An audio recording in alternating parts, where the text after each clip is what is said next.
جب بھی کسی جگہ سے کوئی چیز چوری ہو جائے یا گم جائے یا گر جائے، جو بھی معاملہ ایسا ہو آپ کا،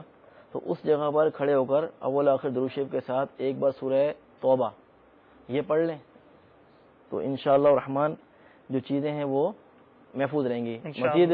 جو ہے وہ سورہ طارق بھی ایک عمل ہے، اگر اول آخر درود شریف کے ساتھ سورہ طارق بھی پڑھ لی جائے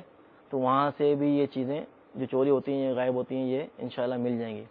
تو دونوں صورتوں کا فائدہ یہ ہے کہ اس سے جنات وغیرہ کے معاملات ہوں گے وہ بھی انشاءاللہ دور ہوں گے، اگر ایسے واقعات کوئی ایسے معاملات ہیں تو،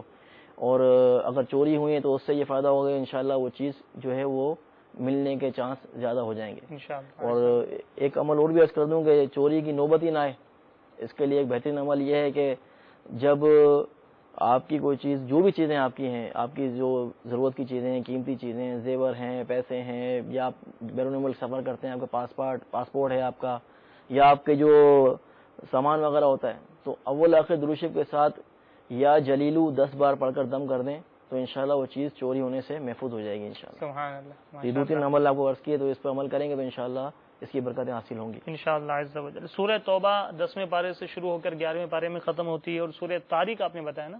سورہ طارق 30ویں پارے میں یہ سورت موجود ہے، ان کے پڑھنے کا عمل بھی بتایا گیا، ساتھ ہی یا جلیلو اس کا ورد بھی بتایا گیا کس طریقے سے کرنا ہے، ان کو اختیار کر لیجئے انشاءاللہ الرحمن برکتیں حاصل ہوں گی۔